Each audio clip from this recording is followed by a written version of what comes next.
We'll be having two speakers as usual. And with regards to the raffle draw, don't worry, all the registered delegates where you have registered online, your entries we have put in. Don't worry about it, right? We know that you have not got any physical material to insert, but don't worry, as long as you have got yourselves registered, your names are there. So that your names will be entitled as long as you make yourselves available for the raffle draw. Right. So, would like to call upon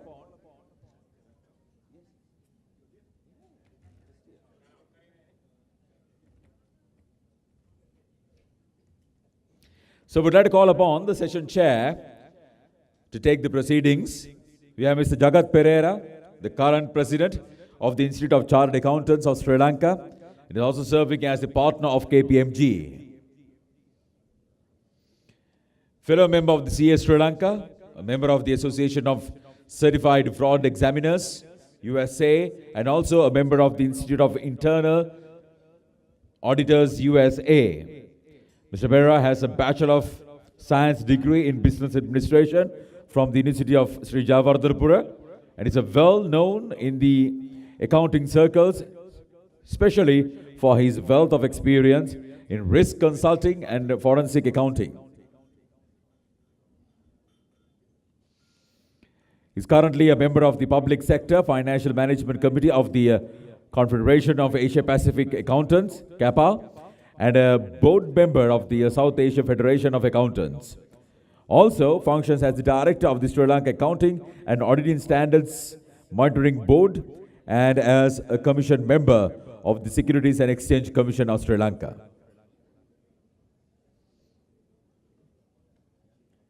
Ladies and gentlemen, would like to call upon the session chair, Mr. Jagat Pereira, to take the proceedings.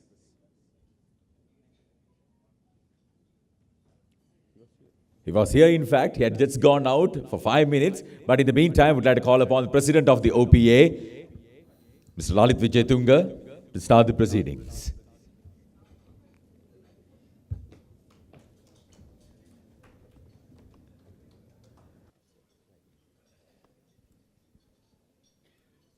Sure. So until the proceedings are getting set, would like to request the speakers, we have the timers over there. All right. And for the presentations, you have got 30 minutes. And for the Q&A, got another 10 more minutes. Good afternoon. I'm sorry I'll have to act as acting chairman because although we are talking about the innovative digitalization, Mr. Jagat Pereira stuck at the unusual traffic. So he's on his way. Until then, I will act as the chairman of the session.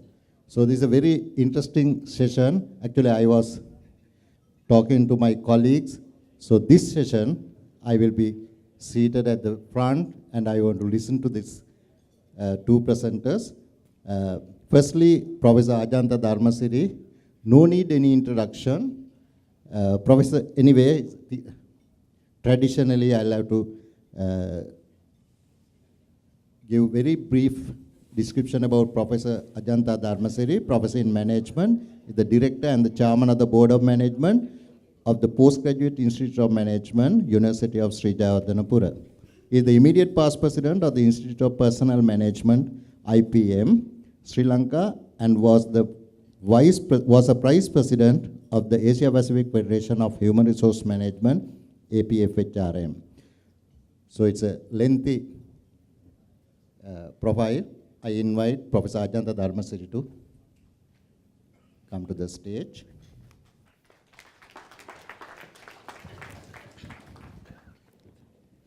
The next presenter is Mr.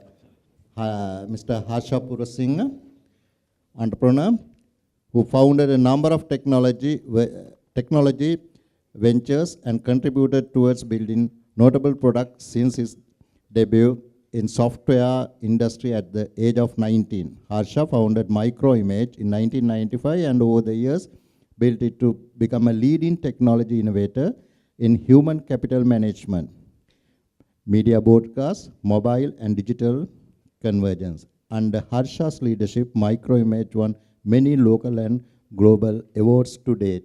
You all know microimage. So I invite Mr. Harsha Purasing.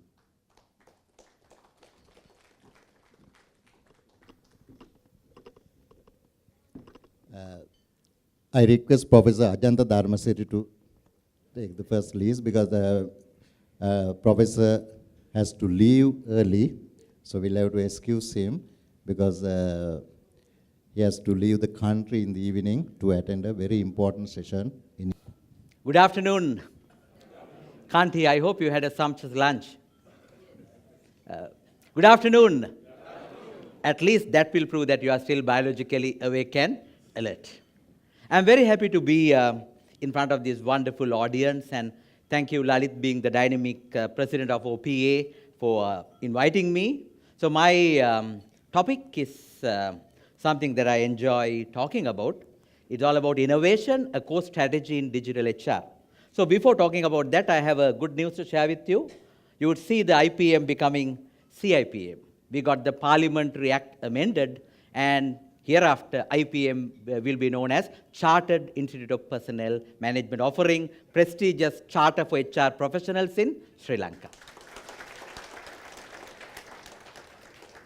So I'm so happy to be the common eye between PIM, IPM, CMI, and Price College in USA. So innovation, a core strategy in digital HR. So let me ponder with you some pertinent thoughts and to see how best we could make them relevant to us as professionals. After all, we are the organization of professionals. So the road ahead, I would dwell on three primary areas. Exploration, explore this fascinating area of digital HR, how innovation and HR are intertwined, interconnected. And then is an invitation to expand our horizons in terms of our knowledge, skills, and most importantly, attitude towards technology, to be more technology friendly in appropriately adapting them in our people management practices. And the third one is the result of it. We got to excel in everything we do with the support of digital technologies available. So my main discussion is on the broader outlook about the strategy and the game plan for HR, and my good friend will talk more about the technicalities and the available systems, and I am sure he is a better expert than me to talk about those. So I am a learner in people management, I am a learner in HR, so let me share some of my thoughts which I have learned in the recent past. So the last job on earth. So let's begin with the end in mind. It's a very interesting, creative depiction of what could be the final job on earth. Sit back, relax, and enjoy.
okay,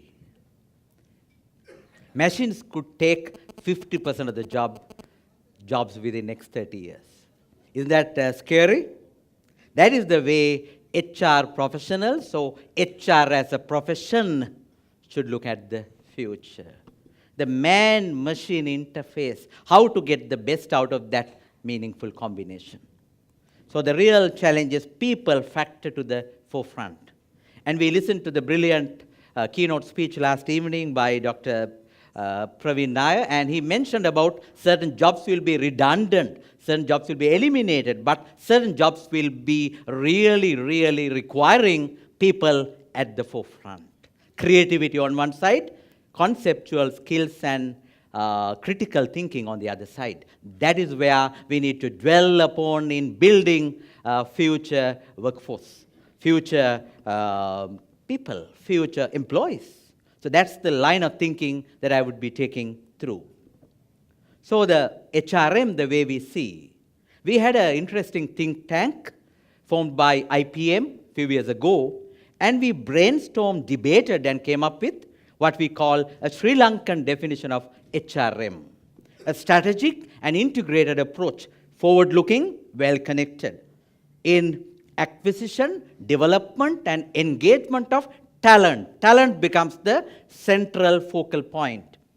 With the use of relevant tools, with well-defined policies, practices, and processes in creating a conducive climate towards achieving organizational excellence on one side and societal well-being on the other side. A proper balance between what you do for your organization and what you do for your society together. So the real challenge is this really valid in the era of digitalization? Is this really valid in the era where technology plays a critical role? So let me attempt to address that fundamental issue. So it's a matter of 7 Gs. In summarizing what we talk and deal with regard to people, the most precious resource in any organization, the only alive and vibrant resource that can take command and control over the other resources, human resources. So it's a matter of 7 Gs. We need to have a clear goal, having the strategy in place. Strategic human resource management arises from their goal, beginning with the end in mind.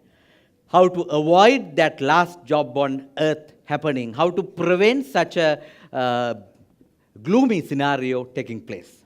And then we have the inner circle, beginning with get. You have to get the right talent. You have to get the right talent at the right place. As Mr. Tilan Vijay Singh mentioned, we are suffering due to lack of meritocracy. I had been writing about this a long time, where connections have become more important than competencies in certain critical jobs, and we see the results of it, and we all suffer as a result of it. So getting the right talent is the beginning, and then you got to give the right reward, give the right recognition. And as the golden statement goes, if you give peanuts, you get monkeys. If you give less dollars, you get donkeys. So we need to ensure you give the right reward and grow them. Grow talent is a critical area. How can we use technology to grow people, grow competencies, grow talent? And then allowing people to be engaged, gluing them, ensuring that they are wholeheartedly with the organization, they are passionate in continuing. And then let them shine, glowing with the organization. Through their performance, they should show their true colors, glowing, shining bright. And of course, we need to have the outer circle guard, having right checks and balances, proper values in action. So values give them an ethical framework for them to kind of condition their behavior. So those are the 7 Gs that we need to keep in mind. How can we meaningfully connect these 7 Gs to the digitalization? We need to look at what digital HR is all about. I would argue the fundamentals of HR will not change. The fundamentals of approaching towards people will not change. But there's a brilliant opportunity in front of us. So what is that opportunity, Mr. Chairman? The opportunity is all about transforming HR by maximizing the opportunities the technology brings. It is getting that opportunity that the technology brings, the wonders, the fascinating features of technology, and use those to maximize what HR is doing in transforming HR from a manually driven one to digitally driven one. It's not that easy. It's easier said than done. So let's look at the global reality. What is happening around the world with regard to digital HR?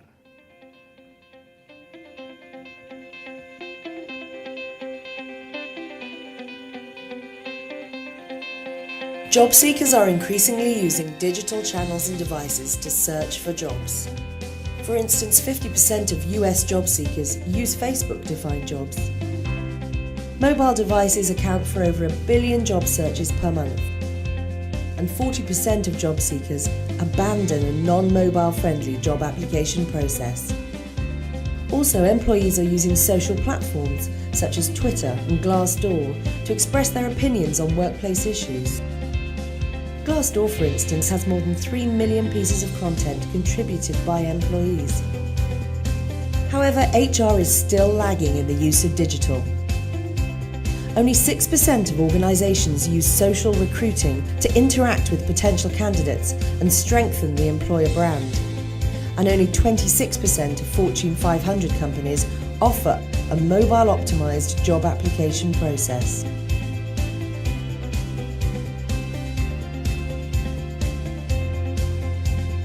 Digital technologies are bringing many benefits to HR operation. For example, UPS, within 3 years of introducing digital into its recruitment strategy, saw the number of recruits through digital channels increase from 19 to 15,000.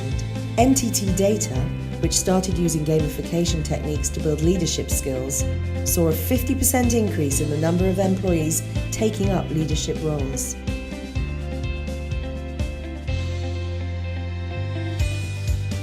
Digitisation in HR is being held back by infrastructure constraints, perception issues, and inadequate use of data in decision-making. Close to 70% of organisations in our survey stated that they face integration issues with existing HR IT systems. Senior management also continues to perceive HR as a cost centre and not as a profit driver, therefore viewing any additional investment in HR as non-critical. We recommend 4 key actions that HR leaders must take in order to ensure their digitisation efforts are successful and deliver maximum benefits. Build top management consensus to drive digitisation across HR processes. Upgrade to a flexible, interoperable IT architecture. Deliver a seamless multi-channel experience. And use data to drive decision-making.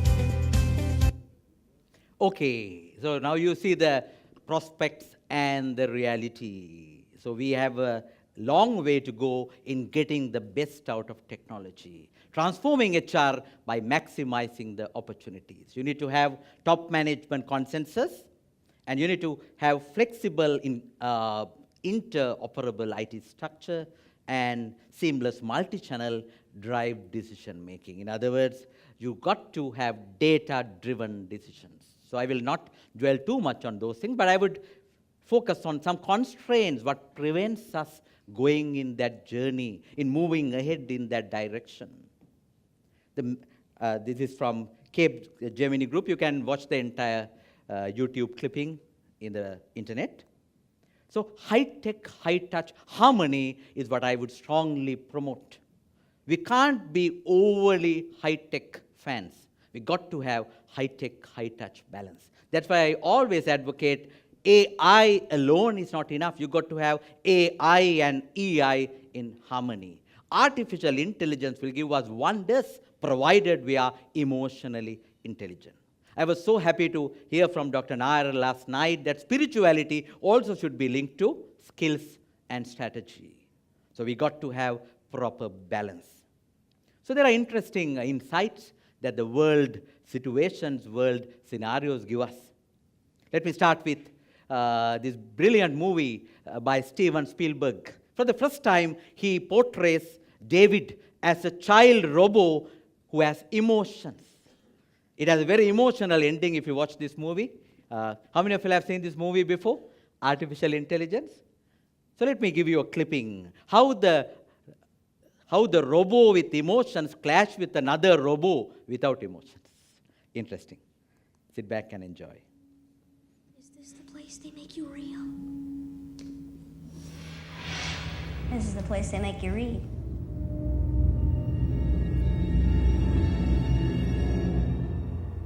Are you real? I guess.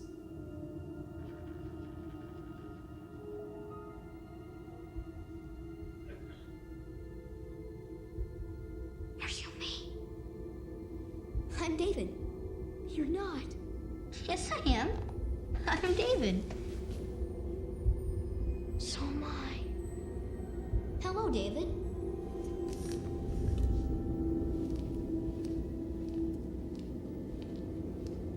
Can you read? Can you sit down and we can read together?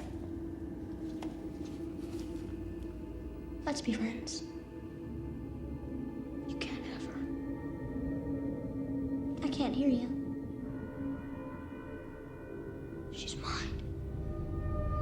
And I'm the only one. I'm David! I'm David! I'm David! I'm David! I'm David! I'm David! I'm special! I'm unique! I'm David! You can't have it! I'm David! I'm David! I'm David! David? I'm David! I'm David! Yes, you are David. Professor Hobby. Yes, David, I've been waiting for you.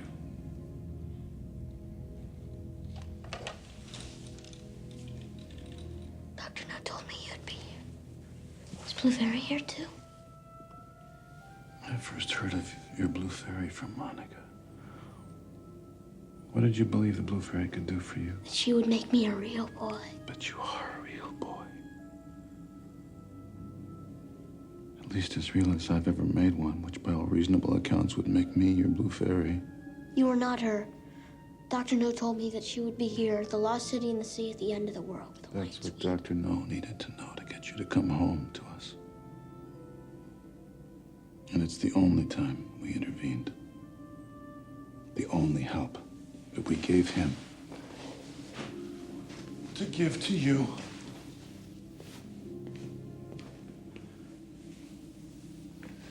So you could find your way home to us. Until you were born, robots didn't dream, robots didn't desire unless we told them what to want. David, do you have any idea what a success story you've become? Okay.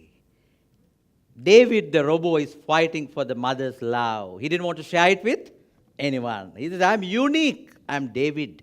These are the challenges when you have robots with emotions. These are future of HR, how to have balance between humans and robots. We have not come to that level yet, even though Steven Spielberg dreams far ahead than us in that science fiction movie. But we have come to some extent.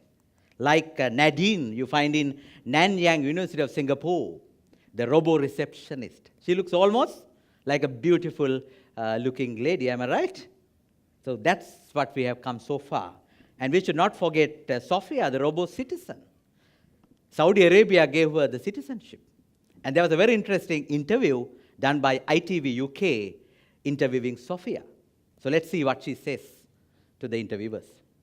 But I have to ask now. I'll ask it. Are you single? I'm technically just a little more than a year old. A bit young to worry about romance.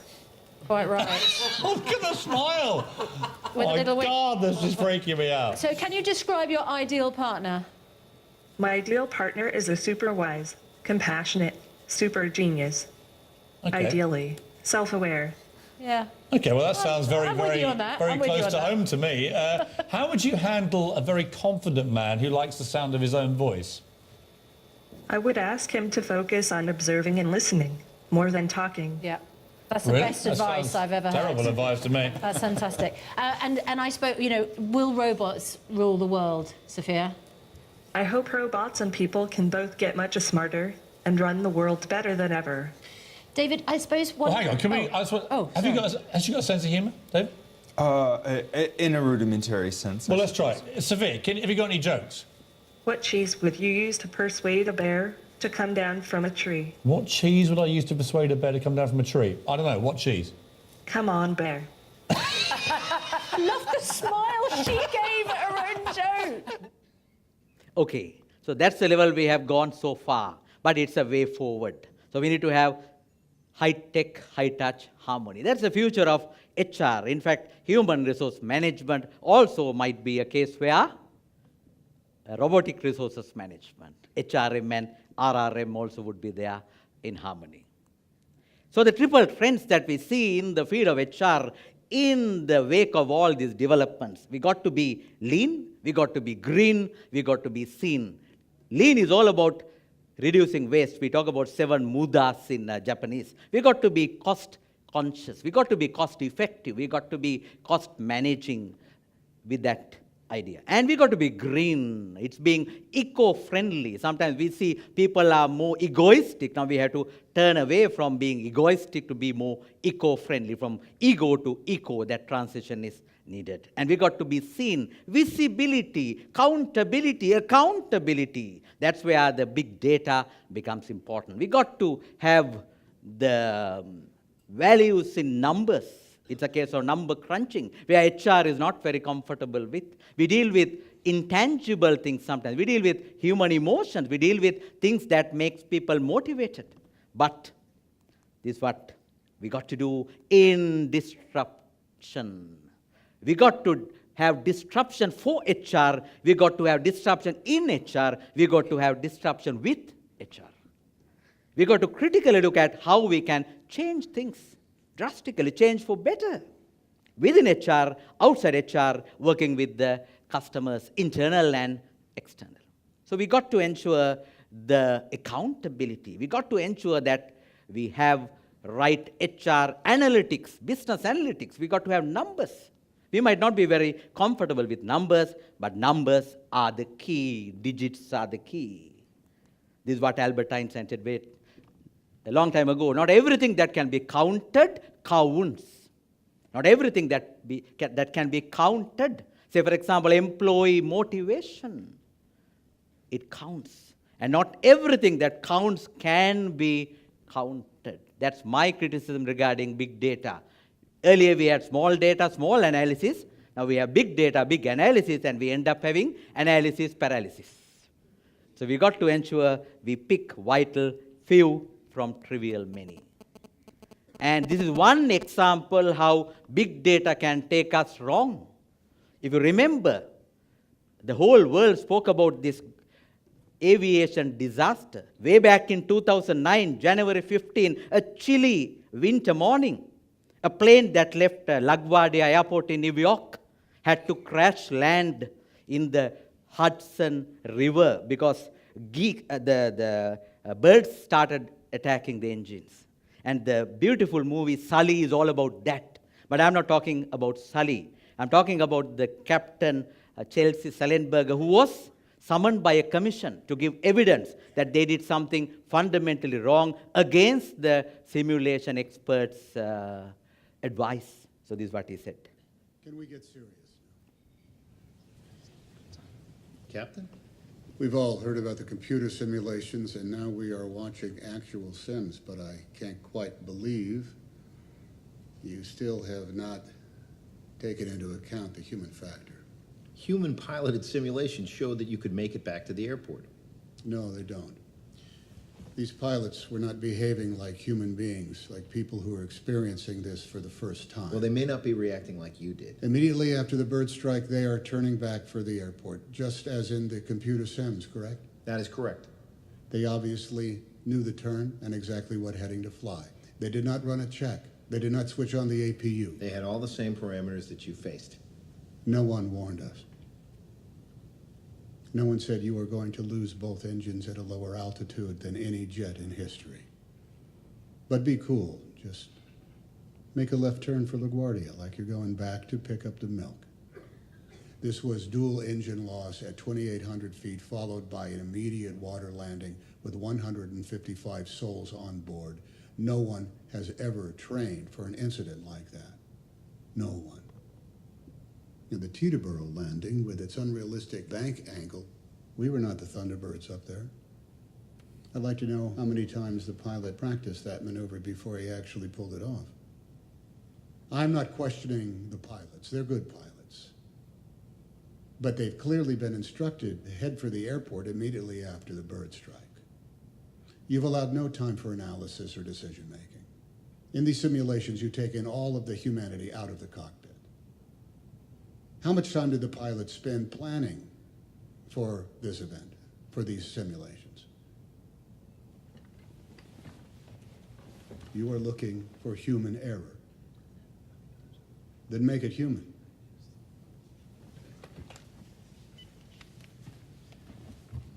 This wasn't a video game. It was life and death. Sully's right, that's worth a few seconds. Please ask how many practice runs they had. 17.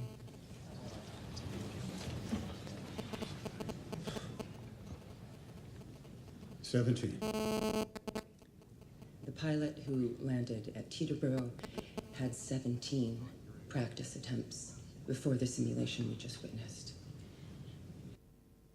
Simulation versus reality, how the human factor comes into the scene. He didn't use the word people, he didn't use the word passengers. He said, so many souls on board. See the power of humanity. So the paradox navigation is the future for HR. It's a paradox. On one side, technology is giving you impressive tools, techniques.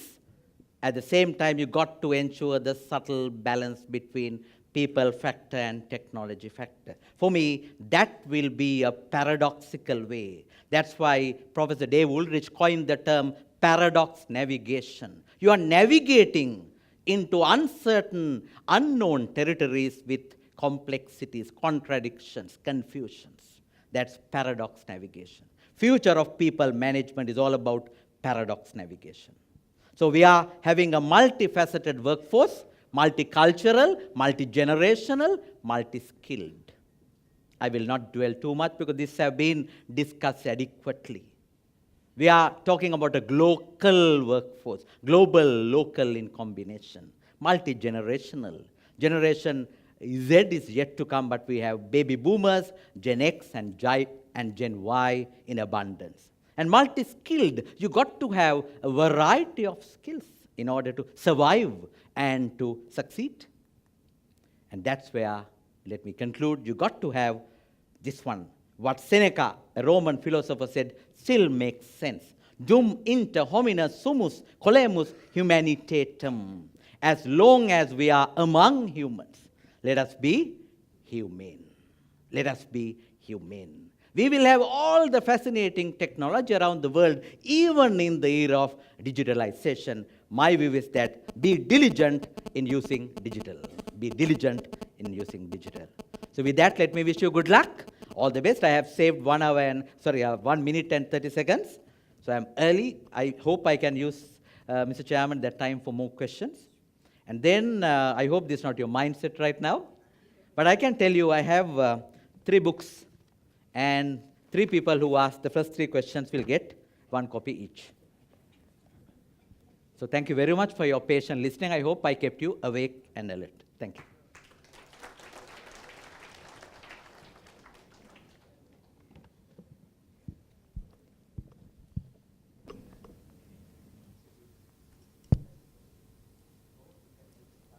Any questions?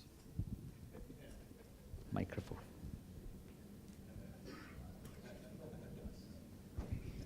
Professor, thank you very much for the excellent presentation. I was very impressed. And my question is generally about children teaching. Because now in the schools, as you correctly mentioned, most of them are baby boomers and X generation. Y generation and Z is not there as by now. But my concern is now children, now new generation children are very intelligent than us because we have experience.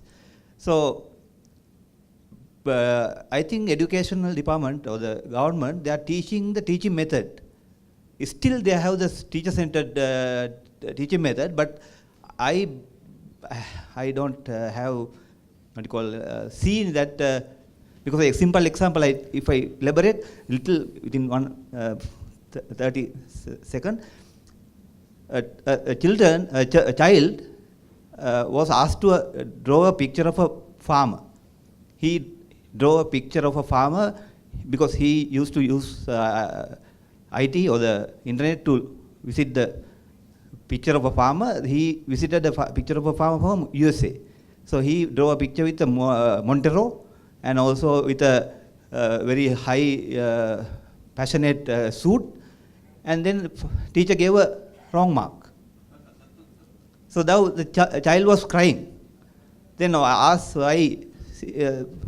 Child said, no, teacher gave me a wrong answer, what you call wrong mark. So how do you think that how to match this generation gap when you are teaching? Because that is the area where you need to focus, because otherwise children won't take the future to correct level. Excellent question. Thank you very much. My challenge is it will take another hour to give the answer. But ironically, that is a topic I'll be talking in Pune tomorrow, learning for future. So we have a major learning challenge. I think we need to unlearn the teachers and let them relearn. I'm a teacher. I'm pointing all the fingers to myself. We need to unlearn the available teachers and relearn them with the new way of learning. Because the new generation, they are much smarter than us. Now, if you give them a book, the generation Alpha or generation Z, they will not open the book and read. They will use their fingers. They will use their fingers all over. They are touch-savvy generation. So are we geared to train the touch-savvy generation? Are we touch-savvy enough? So the point is we need to have a fresh mindset, fresh approach towards learning. Perhaps one glimpse of hope is coming from Professor Howard Gardner from Harvard. He talks about multiple intelligences. The traditional approach in learning is that we look at, in slang English, we say 3 R's, reading, writing, and arithmetic. If you are not good in reading, writing, and arithmetic, you are failed, you are bad, you are not an intelligent student. That era is gone. We talk about various ways of learning, various ways of capturing knowledge. Some people are smart at singing. Some people are smart at dancing. Some people are smart at sports. The way Sanat Jayasuriya whacked sixers all around the stadium, and the way Muttaya Muralidharan did a superb spin bowling. And he admits that he has not even touched a laptop computer. But that doesn't prevent him being a great spinner. So you have multiple ways of learning. Unfortunately, our traditional education system only caters for reading, writing, and arithmetic. We need to go beyond in encouraging people to develop multiple intelligence. Being word smart, people smart, music smart, picture smart, nature smart, and so on and so forth. So there are brilliant ways of making smartness. I think the world is making various headways, but Sri Lanka is still lagging behind. So that's the sad but true reality. Yes, for you. Thank you. This is my name is book. Thanks.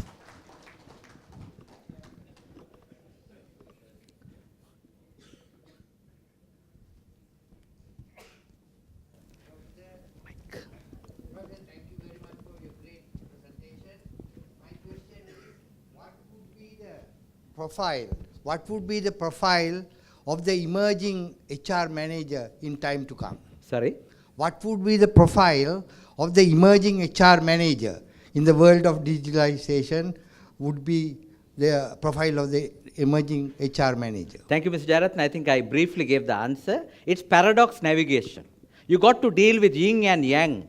You got to deal with emotions on one side, you got to deal with intellect on the other side, with the right spirituality. So yin and yang balance, proper harmony between having a tough mind and a tender heart. Emotions in becoming a visionary, at the same time intellectual, analytical skills in terms of diagnosing the problems and analyzing the data. So you got to have, so the word that Professor Ulrich used, I really appreciate, it's paradox navigation. You got to be a navigator of multiple realities. You got to work in multiple fronts, multi-generational, multicultural, multi-skilled people are the future. So you got to have that flexibility on one side and the eager to learn on the other side, and to be always futuristic, tech-savvy and touch-savvy. High-tech, high-touch human professionals, for the human resource professionals for the future. Thank you, Professor. Mr. Jayaratnam, my book on HRM for you. I will come to save time. Thank you so much. Right, thank you. Thank you. I hope we have time for one final question.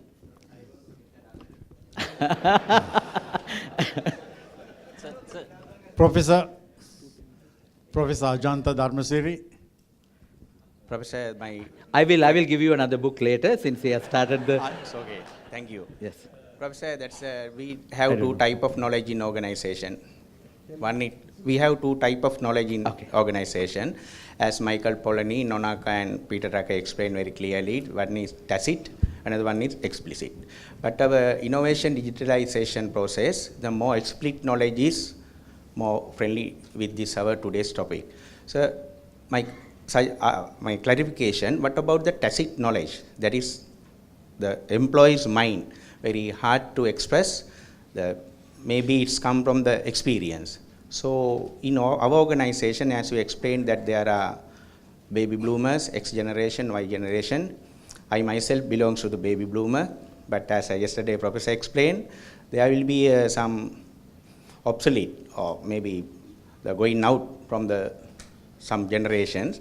So how digitalization get effect to retain the tacit knowledge in the organizations? Thank you. I think that's an excellent question. My answer is that itself is a solution, because digitalization enables us to code knowledge, to transfer tacit knowledge to coded knowledge or explicit knowledge. For example, if someone is there as a veteran, and we can tap his or her expertise by jotting them down, allowing him or her to write them down, or groom other people, coach other people. But it's tough.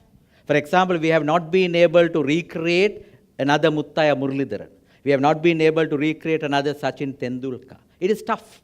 But some amount of knowledge transfer can happen from tacit to explicit with the digitalization. You can digitize, and also you can capture the knowledge and put them into a sequence, so sequential learning can take place. That's what Sophia is talking about. That's what Nadine in Nanyang University in Singapore are talking about. Of course, we are far away from David, the child robot. That's a long-term dream, but at least Nadine is a reality, Sophia is a reality. So we are slowly moving there. So wealth of expertise of veterans can still be captured and transferred, that tacit knowledge into coded knowledge. My final Professor. People engineering, yes. Sorry, I think time is limit. I will move on. No? Professor, one more question, please. I will leave it to the chairman, because he is the decision maker. Yes. Okay, go ahead. Thank you. Professor Ajanta, thank you very much for your vibrant presentation as usual. And thank you too for quoting, that quotation was over 1,000 years old. As long as there are humans, let them be humane. In that context, once again, what Dr. Nayas mentioned yesterday, that we might have to jettison our limbs. Maybe they'll become superficial. Part of our heads or brain also being superficial because of AI. But the interaction between our heads and our heart would remain forever. Once again, we are getting back to that 1,000-year quotation of being humane. And that's something that is special, that can never ever be replicated. As you quite rightly said, we cannot replicate a Muttaya Muralidharan or a Tendulkar, for that matter, even a Kumar Sangakkara, at least in the short term. What's your take on that, Professor? Well, that's a tough one, Dan, and unfortunately I have only the cover, so I'll give you the book later. Yes, that's a tough one. That's more of a bouncer. I mean, there's no shortcut. There's no shortcut, but I think that with the advancement of technology, we will be able to be more creative in capturing the expertise of people. But in certain areas, it has already happened. That's why some jobs have become redundant. So in future, I saw CIMA representatives, this just accounting will be an obsolete job. So you got to have accounting elevated to data analysis and data-driven decision making. So certain jobs for sure will be obsolete, but certain jobs, for example, creating robots, creating artificial intelligent realms, you need brains. You need human brains. I mean, despite the supercomputers on Earth, still the most superior supercomputer is the human brain. No computer has still matched the capacity of human brains. Of course, we have this chess game between Think Blue and Peter Kasparov. Am I right? There are debates, but still, I think the future is bright. I think still we will balance, because at the end of the day, the spirituality is the game changer. Spirituality is the decision maker. You got to have the right values in producing the right value to the organization. Without values, there's no point producing value. So that's my simple answer. Thank you. Very much, and owing to some other professional commitments, Professor Ajantha had to leave the proceedings. But before do so, I would like to call upon the General Secretary of the OPA, Mr. Saman Varasavithana, to present Professor with a special token of appreciation.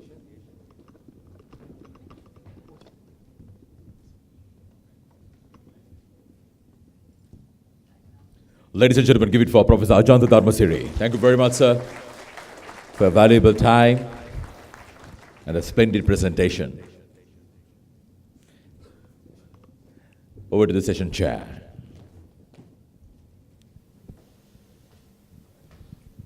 Well, ladies and gentlemen, now we have Mr. Harsha Purasinghe. He will talk about the digital technical aspects. Good afternoon, everyone. My mic's on? Okay. So I think Professor set the stage for me. He gave a sort of a big vision, what to expect in the future. So my job is to bring a bit of reality and share how digital HR is going to reinvent the workplace. So before getting into that, I must tell you something about Sophia. So the first time I discovered Sophia was like last year. When I saw Sophia was addressing a UN gathering, it blew me away. I immediately told my wife, you know that Sophia is here, Sophia can speak, it's like having a real conversation, you should really. So she was downstairs doing her domestic work. She said, I hope Sophia can come and help all my domestic work. That's fantastic. Anyway, so when I got this topic, I felt it's quite technical because it's like calling building digital HR platforms, but my job is not to bore you through lots of technical stuff. What I'm going to do is basically share how we arrived here, how we got caught up in this digital tsunami, and what's actually going on. Actually, Professor Dr. Nair brought some interesting perspective yesterday. I will talk few points he mentioned as well. Then share some actual practical experiences where the HR professionals has to reimagine and reinvent themselves, because the future-ready enterprise is here now. So the organization has to reinvent. So before I get into that, in 2013, I was in San Diego listening to the keynote speech at the Gartner Catalyst conference. Gartner Catalyst is one of the biggest conferences in the world for enterprise architects. And the keynote speaker came and said, nexus of forces, cloud, social, mobile, and analytics, going to fundamentally disrupt everything around us. Cloud, social, mobile, and analytics. Then the next week, I was in San Francisco, and I was using this interesting application called Uber, where a complete stranger, now it's a norm, everybody knows you use Pick Me, all that, but this 2013, it was such a unique experience. And somebody else came and picked me, and then there was another application called Airbnb, where I could have stayed in someone else's house or an apartment. So when I fundamentally look at all these underlying forces behind it, it's the stuff that he talked about. The cloud, mobile, and social. Cloud, mobile, social, and analytics. Those are the fundamental forces which drives these highly disruptive digital businesses. Today, you know where they are. They are powerhouses in digital world. They disrupted so many things. Now, this is a thing that I've picked up from Deloitte. This is a very interesting slide. You can see how what's really happening from 1970s, which is the beginning of the where the third industrial revolution, invention of the semiconductors, the computers, and how it started, and all the way to today, which is we are in the beginning of the fourth industrial revolution. Now, one of the interesting things emerged at that time was the Moore's law, where one of the Intel founders, Gordon Moore, came and said, look, computing power is going to double every 18 to 24 months' time.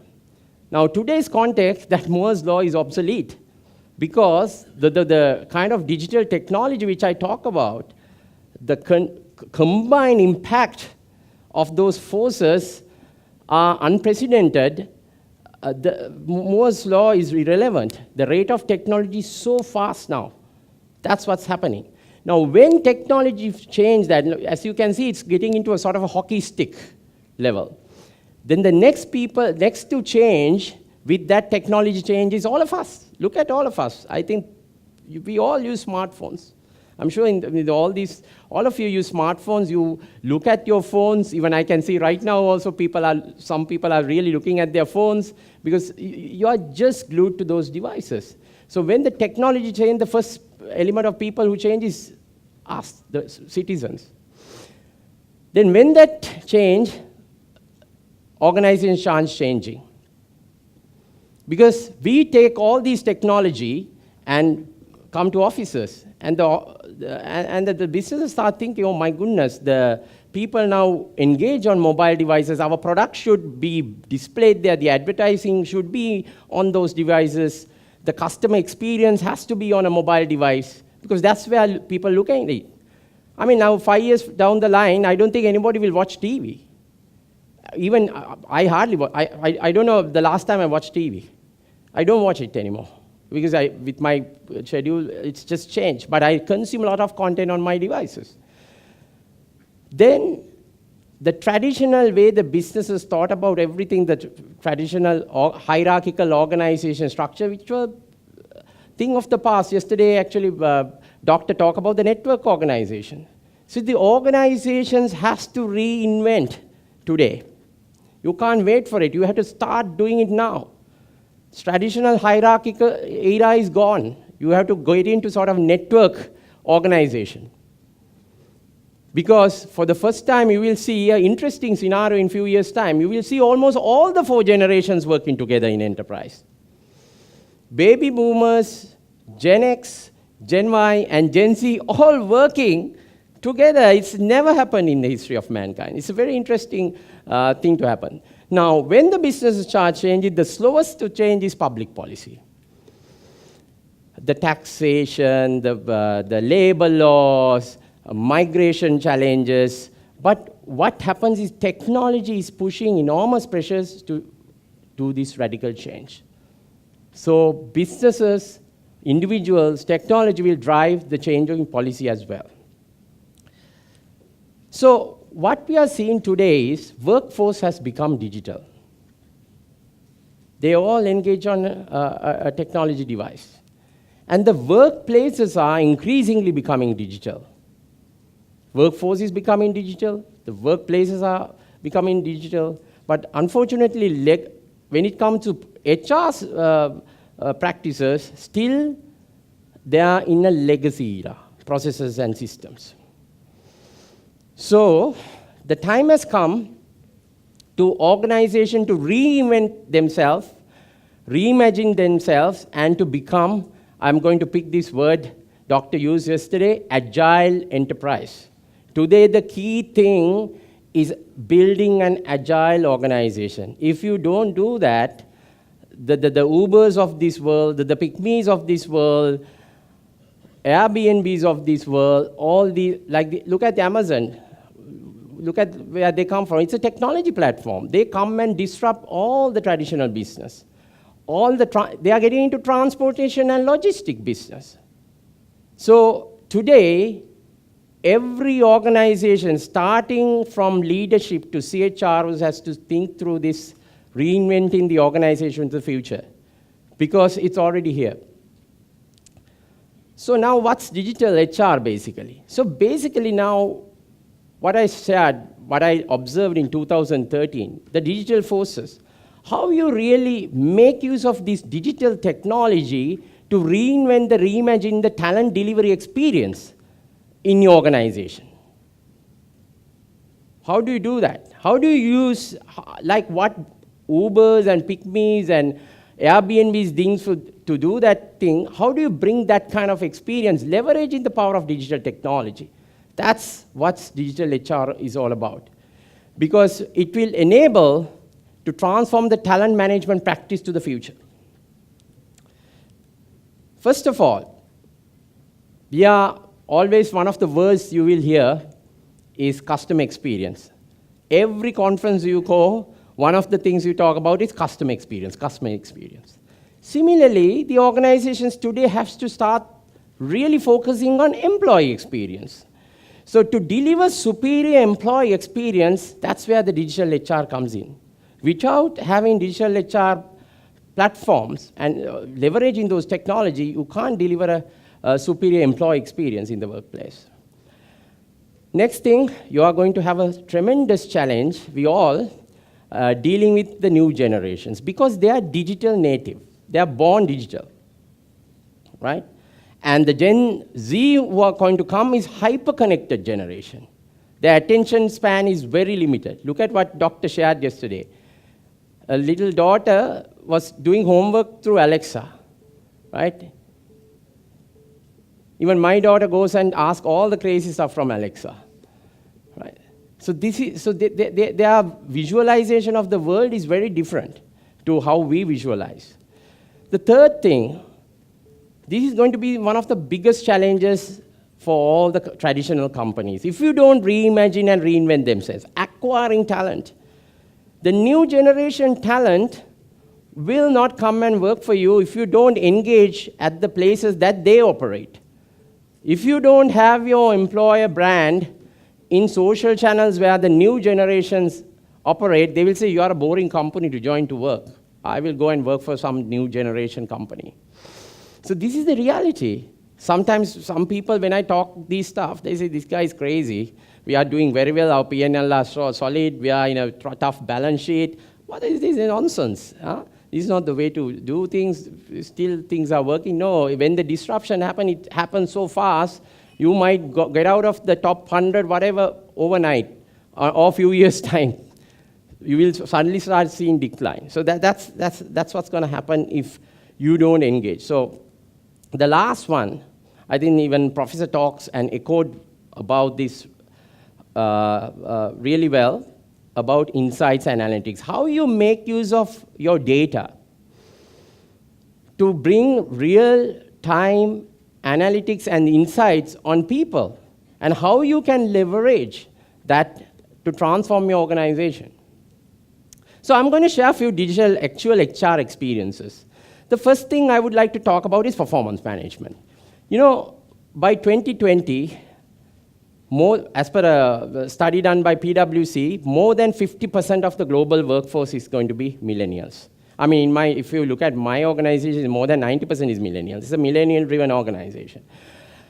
So if you look at this new generation, they have different aspirations. If you traditionally look at performance management, most of the organizations, they do once a year appraisal, twice a year, quarterly. That's how you do it. But today, in agile enterprise, it's obsolete because the rate of change in the world is so fast. If you can't give feedback, continuously give feedback, collaborate amongst teams, and do frequent assessment and give feedback. Because the one thing is this new generation like continuous feedback. They like continuous coaching. They need to be coached.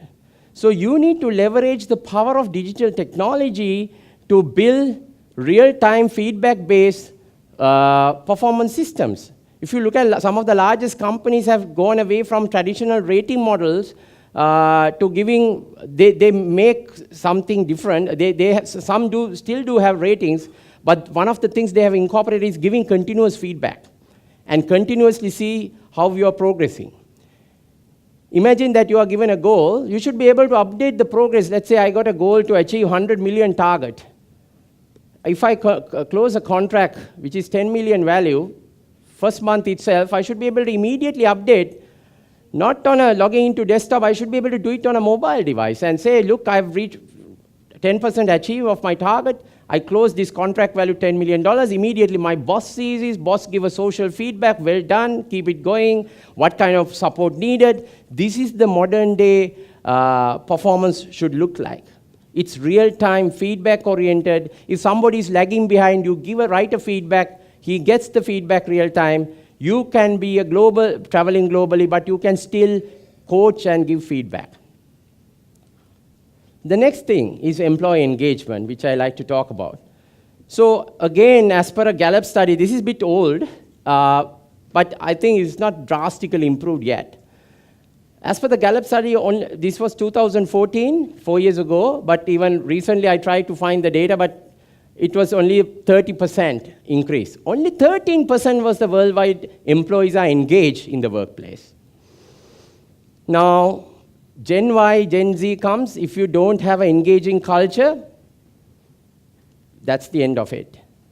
They will just leave, or they will just waste time without doing anything productive. So you need to find, so this is where again, digital technologies can be leveraged to build HR platforms where you can drive performance, improve the engagement experience in the workplace, come up with interesting way to collaborate by using things like mobile, analytics, real-time surveys, getting continuous feedback, and even deploy the entire engagement with the workplace experience on the device that you are most close to, which is mobile.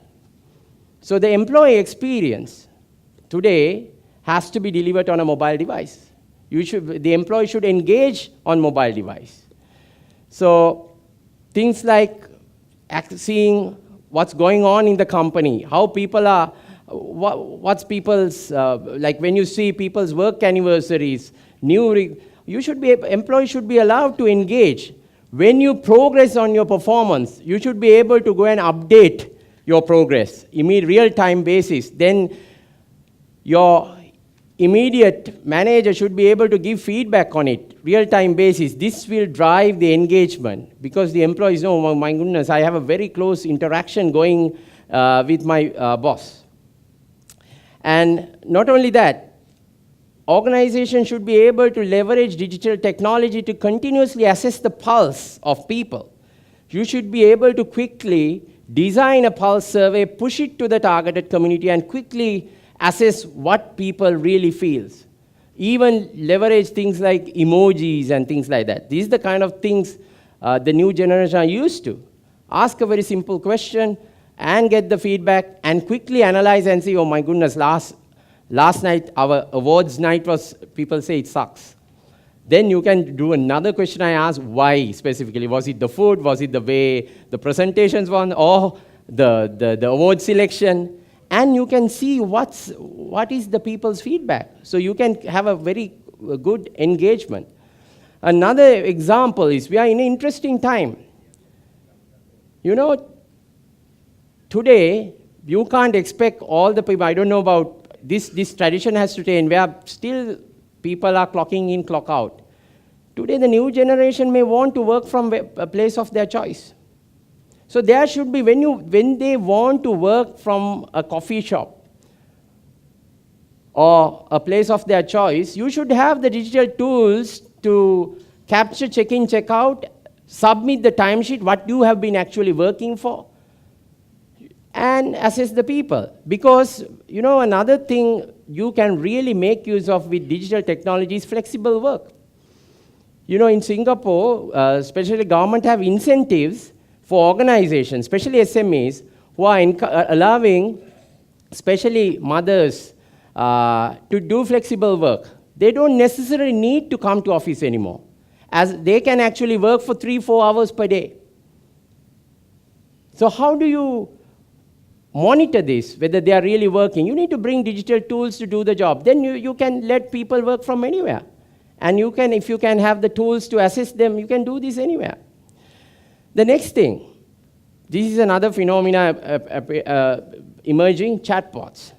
Now, how about deploying chatbots? One of the biggest headaches sometimes for HR is people calling and asking for various things, mundane requests. How can I get a service letter? How can I get this letter? How much leave balance I have? Can I go on leave this week? What are the benefits I am entitled to? Today, with technology like machine learning and things like bot technology, you can combine all these things together and deliver an experience where employees can talk anytime they want, 24/7, on the channel of their choice. They can, if their channel of their choice is Facebook, they can go to the Facebook Messenger and start talking to the company's virtual assistant. Or you can go, if your channel of your choice is Skype, you go to Skype and just talk on Skype. If you are using a collaborative tool like Slack, which is another modern digital tool, you can engage on Slack and ask this question, can I get how can I get a visa letter? So the virtual assistant will help you how to go about it and process that information immediately or pass it to the human being who is in charge of that. The next example I want to share is on employee development. Now, the learning is changing. In fact, I had a very interesting conversation with HR director of Microsoft Thailand last week. I was in Thailand, and she said, we have completely revamped the way we do performance, and one of the things we assess part of the overall appraisal is how relevant they are to today's context. So when you say how relevant, that means you have to continuously invest in learning. If you don't invest in continuous learning, you are going to get obsolete in the digital economy. That's going to happen. Today, learning is quite easy if you really have the interest to do so. There are so many free courseware. If you go to a place like Coursera or MIT edX, there are plethora of content, courses offered by some of the world-famous universities offering courses. Now, I'm someone who has just straight out of start a company, and I've never been to a university. I don't have formal education. I mean, like a secondary education. All I have is high school education. But I leverage all these tools to learn stuff that I am interested in and passionate about. And it delivered by world-famous professors. So today, the organizations needs to bring all these relevant content, sharing all this into the workplace to create that digital learning experiences for people to continuously learn and be relevant to the industry of your choice. So the e-learning platforms, which 10 years ago, when the e-learning platforms initially came, I consider that as a failure because it came at a stage where the broadband was not good, mobile devices, we didn't have the smartphones, the experience of e-learning was bloody boring. But today, you can learn while you're waiting for a doctor's appointment on your mobile device. The last bit I would like to, actually I can go on and explain lots of areas on digital HR, but last one I would like to really pick is people analytics. So today, organizations should really harness the power of data. You know, there's a saying, data is more powerful than oil. Data can be leveraged to your competitive advantage. So there are lots of challenges in data. I will talk about it later, but if you really look at today, I hate reports always. Traditionally, when it comes to system, people really want reports. Can I get this report? But if you really look at today, reports doesn't mean anything. I mean, people don't have time to go through reports and find out something. What if it really gives you insights, what's really going on with your people data? Let's say there's 100 resignations happen. So traditionally, a report will show, these are the 100 people who left the organization last year. these departments. But in an analytics scenario, it will tell you whether these people are performing or not performing. Are these people experienced, not experienced? Are they female, male? Under whose reporting they were leaving? Which age group of people? That will really give you insights to the head of HR or the leadership of the company. There's something wrong with this department head. There's something wrong with the way we treat our female employees. There's something wrong with we manage the younger generation. So you can immediately bring about, forget about artificial intelligence and doing predictive stuff. That's a different thing. Even with bringing normal data into reality with greater insights, we'll do that. Next thing, another interesting way of you can leverage digital is using digital to ask simple questions. So HR people has to deal with lots of questioning, querying. You should be able to go and ask a question. What is my employee turnover last year? Who's the manager got selected for this position? Show me people with this work experience. It should be seamless today in a digital world. You know, I mean, today if you want to go to a restaurant, you just Google it. And it will show you what's the best restaurant, sort, and with the rating, click of a button, it will navigate or call that place. So why can't you bring that experience to the HR? And give that experience, how much time it reduces. You can just simply go and ask anything, and it will tell you the answer.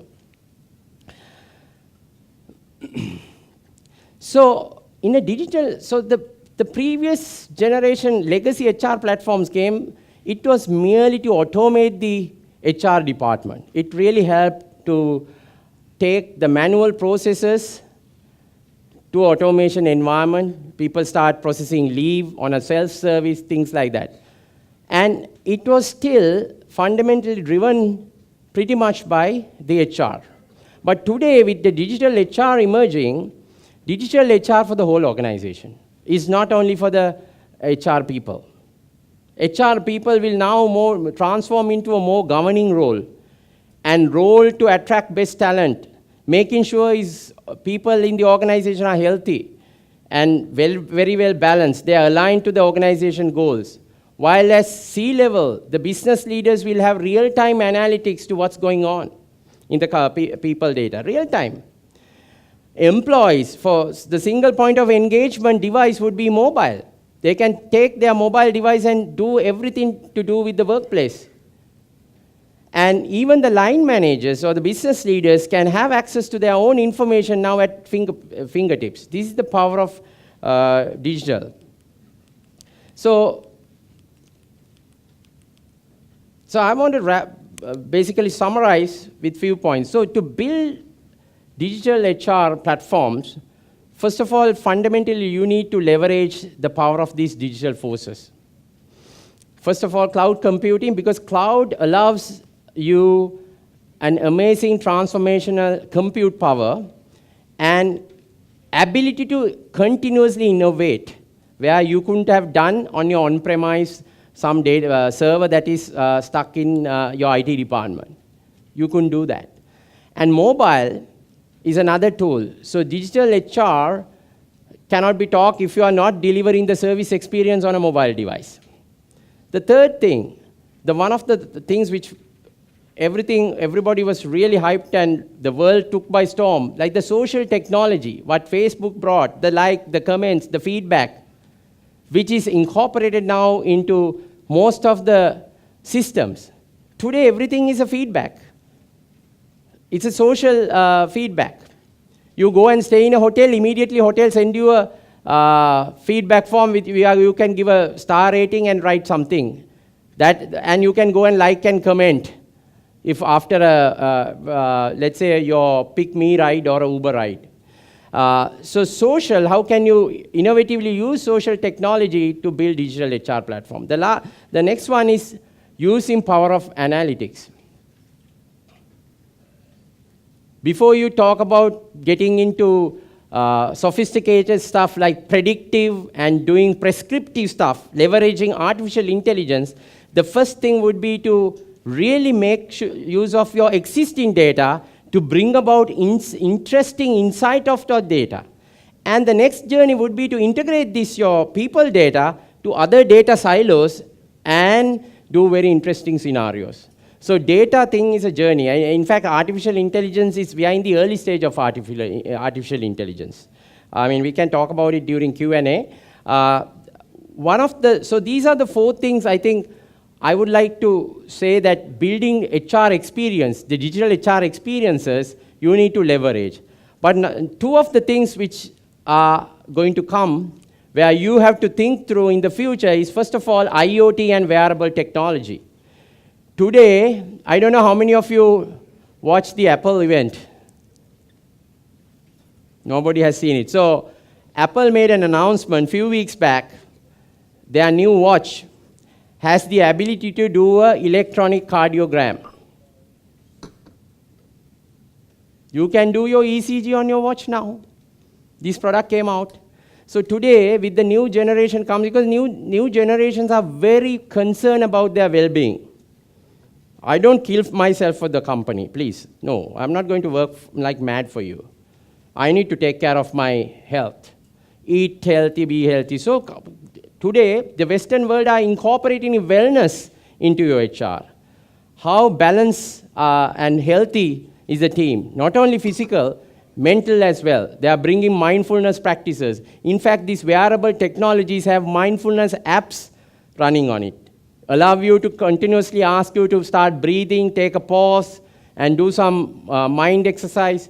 So today, you can integrate these kind of devices into the workplace data and see whether your workforce is healthy. The last piece is when you get your data right, you can start leveraging the power of machine learning, cognitive, and artificial intelligence to get into predictive and prescriptive stuff. But to do that, you need to have data. Without having the right data, you can't talk about artificial intelligence. It's a very fancy thing everybody talks about, but you can't get there without having your data right. So sum up, to build your digital HR organization, I wanted to give you some tips. First of all, companies today has to establish a digital excellence team.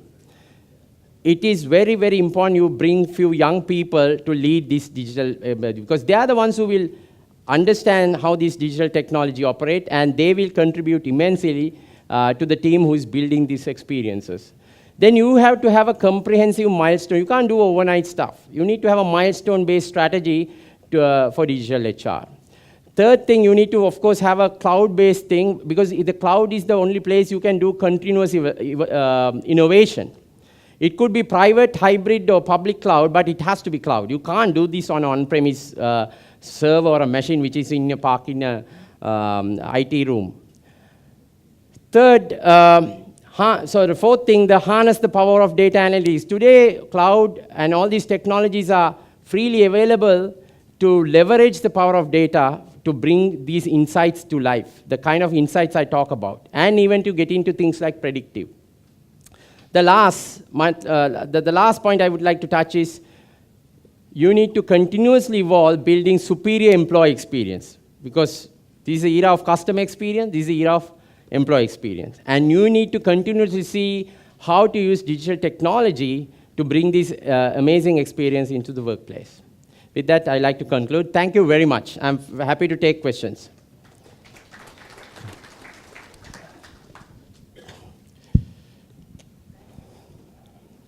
Unfortunately, I don't have books.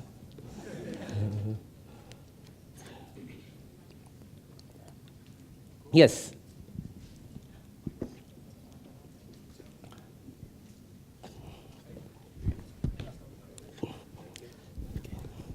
Thank you.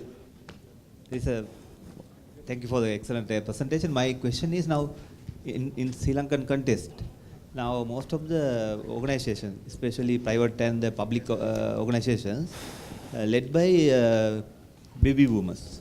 And also, when they perform well, they sometimes give an extension also. But young generation, they are not in that manner. They are working for the job. They are not thinking in the same way as baby boomers, but organization, they have a motive from the top management to behave the young generation into that line set up, but it is basically impossible. So the frustration and the low performance is obviously happening. So my question is, when this type of organization put the pressure on the millennials or the Z generation or the Y generation, then what would be the HR role? Because HR basically, as you mentioned, emoji, and when you use emoji, that doesn't mean anything. Because based on your emotion, you just pass it, or sometimes you do a fake comment. So how do you manage this situation? So I think organization who fail to realize that they have to reinvent themselves to harness the power of the next generation and find new ways to engage with them is going to struggle. That will happen, you will see.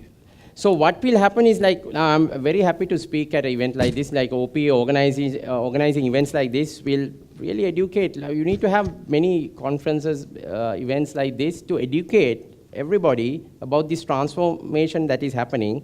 So the CHROs, the HR leaders' challenge today is to get best out of all these people.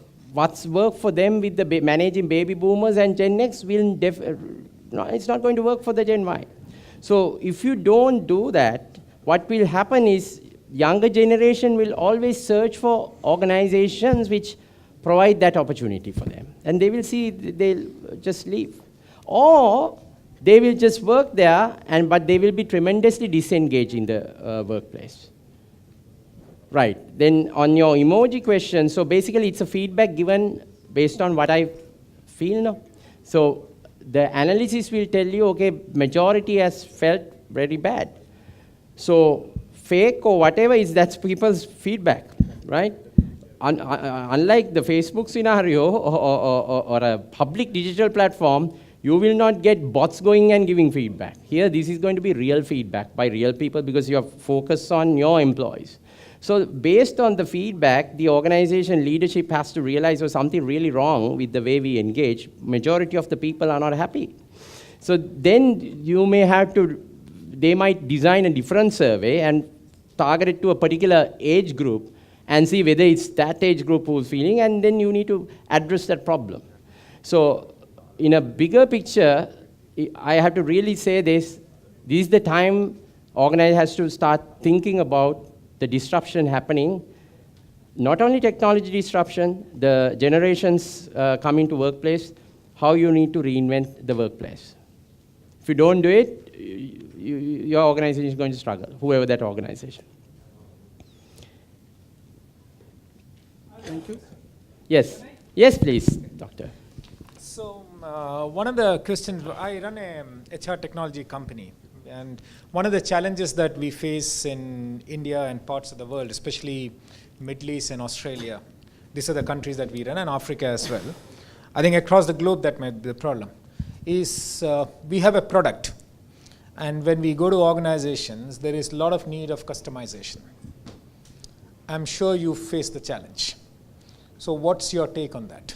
So the first thing is what. Okay, I'll answer this way. So the first thing, if you have got your core platform right, if you have built the platform with extensive, let's say, at least 2 decades of domain knowledge, you should, with that domain knowledge and what the future holds and how you can bring a new digital experience to a process. Let's look at one process, like recruitment and talent acquisition. What is the most modern digital way of doing talent acquisition? Is your job posting is integrated to social channels? Do you capture that? Do you do video interview? Do you shorten the cycle? Then how do you onboard? If you have all these process right, actually you need to show them. I mean, like, I believe in something like this, what Apple is doing. You go and educate the customer, this is the best way to do it in a digital world, and transform. If the customer don't get that and ask for customization for such a thing, I mean, my organization, basically we walk out. We don't do. Because it doesn't make sense. Because you are trying to take, you are asking something legacy to incorporate into a modern practice. which doesn't make any sense. So that's my one answer. The other answer is there are certain element of customization you have to do, which is related to the zone and the legislatives, which is a part of a core thing. So this is my answer to that. You just try to bring them to that experience. Sorry? I don't have books. It's all digital.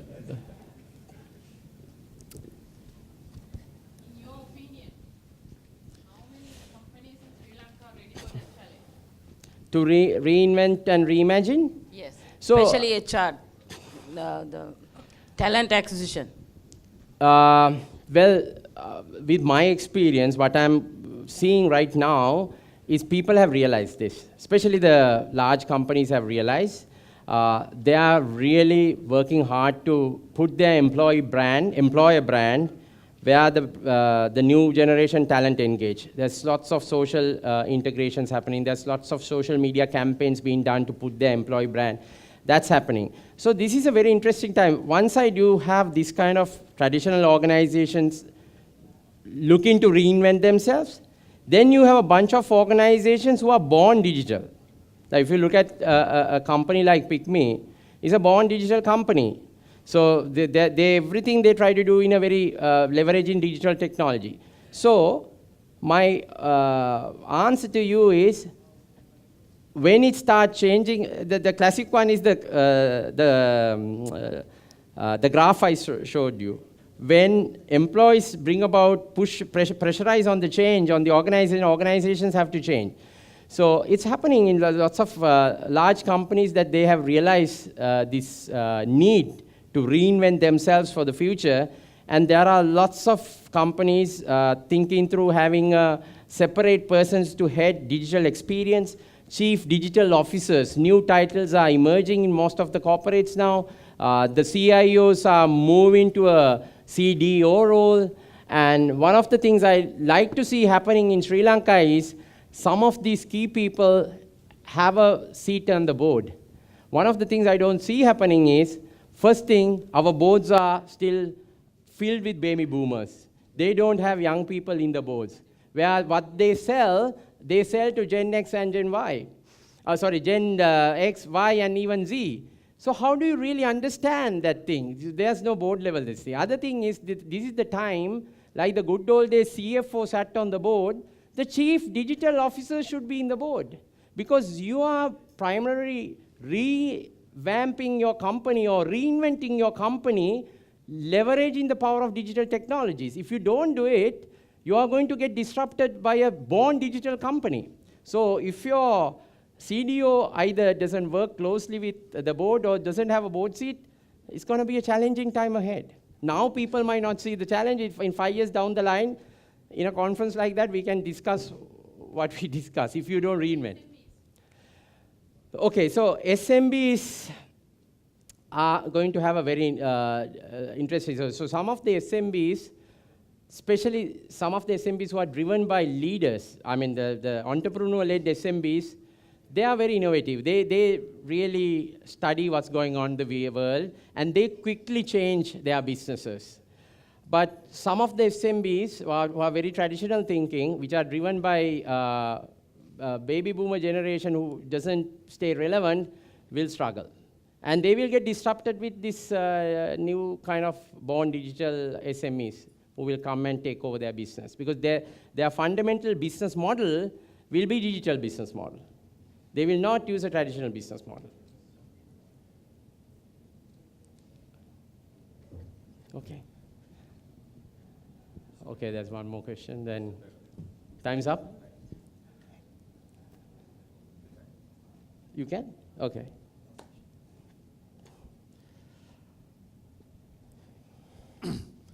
Harsha, excellent presentation, no doubt. But one area I would like to hark back where Professor Dharmasiri mentioned that we need to have a multi-dimensional, multi-skilled, and significantly multi-generational organization working in sync. So we cannot really assume that the so-called baby boomers are less agile as long as they are supremely physically fit and mentally alert. So we need to have a mix, and we cannot really discount them altogether, as was assumed in the tail end of your presentation. Yes, so I really don't discount. I mean, one of the things I said in the presentation is very soon, in another 2 years down the line, we will see all 4 generations working together. Because the baby boomers bring that wisdom, which the young people don't bring. Now that is where the power of digital comes in. Sometimes, let's say a 70-year-old person will work in organization. 80-year-old person, as long as he can mentally contribute, can work in organization. He might work for 2 hours. That's where the power of digital comes in. So today, the traditional 8 to 5 work era is over. Today, the traditional way of you think that you have to recruit everybody to be your permanent employees is over. There should be a way to get people who are willing to do part-time work. That part-time worker will be working out of Thailand. Another worker will be someone who's in his 70s, who's willing to come and contribute some knowledge in a particular domain that he has mastered over the years. So today, the organization has to redesign the way you structure your work to harness the power of all the generations. So there is no doubt. I'm not saying that baby boomers are not going to. What I highlighted was baby boomers need to understand that there are 2 new generations. One generation is pretty much there. The other generations are already coming into workforce very soon.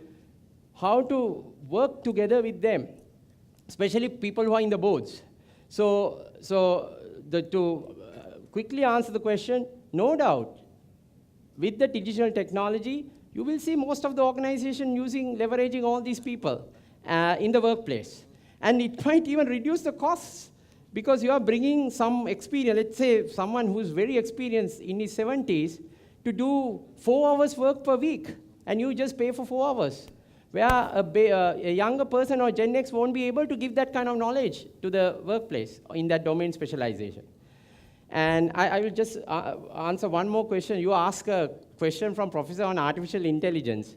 So we are in, as per my view, we are in the artificial general intelligence era. So you don't need to really worry too much. Computers will not take over us. The day that artificial super intelligence kicks off, that's where we really need to worry. So don't worry too much. We are in the general intelligence era. Everything also Sophia does, everything artificial intelligence people talk about, it's all based on data and how you process the existing data. They don't have these additional skills like what we do, like the emotional capabilities and all that. So to get that, you need to build AI systems which could be theoretically possible, and we might reach that around 2040, 2050, where we will get into super intelligence era. That's where we need to worry about. Thank you very much.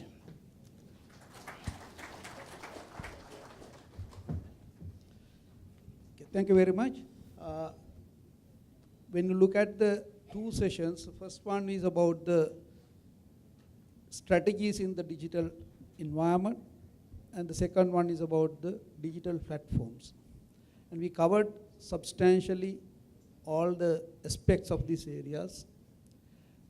I think all of you have to first must think in your organization at what level you are, because different organizations are at different levels, different stages. So you need to first assess where you are and then move forward from that point by consolidating the expected norms. Otherwise, just coming in and changing the structure may not be good for the organization, healthy for the organization. So that is one thing that we need to remember. The second thing is we need to interface the digital or the machine work with the human touch. That is very, very important, because human capital is still with the human beings. And the humans are the ones who are creating all these other tools, technologies. So we need to make sure we are with the human touch. Then, most important thing, we cannot forget the values and ethics, because the values and ethics are the most critical thing in this environment. If everything is done by the digital environment, still we need to ensure the values and the ethics are being intact. Otherwise, you might see a situation where everyone is sleeping and the digital environment is working, and the real values of the societies, the economies, families may not be there. So we need to ensure the values and ethics are intact while we are moving to the digital environment. Next important thing is the new generation, obviously with much more tech savvy than the current generations. We have to accept that and we have to move with them. And if we are to work on that, we need to collaborate with them and make sure their expectations and the wishes are being fulfilled within your organization. Otherwise, what will happen is they will not stay with you, because the loyalty factor, what we are talking in the employer side, will not be remain in the future with the new generations, especially with the digital natives. Then the next important point, I think, is we need to make sure the people with us and their wishes are being fulfilled within the organizations. For that purpose, you need to have as much as possible mechanisms to gather their views, their feelings through surveys and other researches. Finally, I think I need to answer for one question. Will the accounting profession will remain in this digital environment? Because with the changes, there are definitely huge challenge for the accounting profession. If you look at the accounting profession, it includes capturing of data, processing and reporting of data, and based on those reporting, decision making. These three are the primary thing coming with the accounting profession. The capturing of data is already going out, and very soon you will not be required humans to do the capturing of data, because a barcode or a card will make sure the initial source transactions are being captured and dealt with the way it should have been. Then the reporting.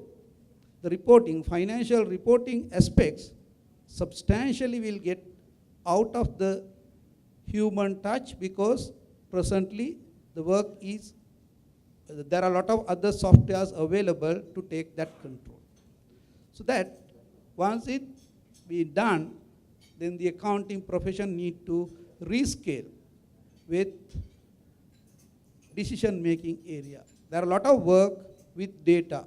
The reports, the information that you gather need to be analyzed and give advice to the management about what they should do with future challenges. That will be the challenge for the accountants to take over.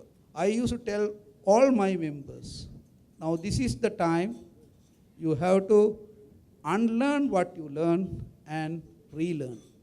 This will be dealt in two levels. For the members, we are insisting to do the continuous professional development so that they will be up to date with the new developments.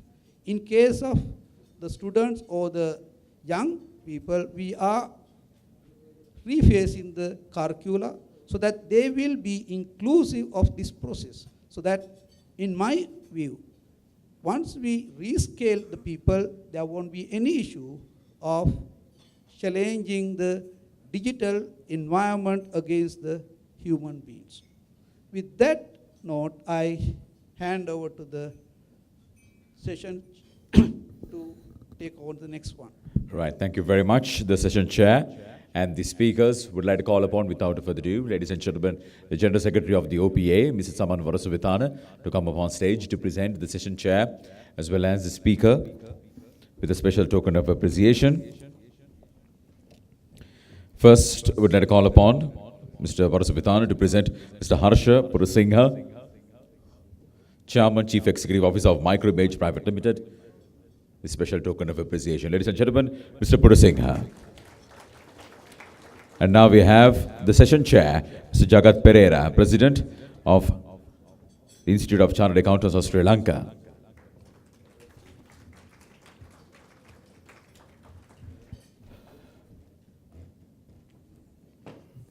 So with that note, ladies and gentlemen, we are ready to start the panel discussion. Already you are served with your pieces of cake, as well as the coffee and teas will all be served on your tables. So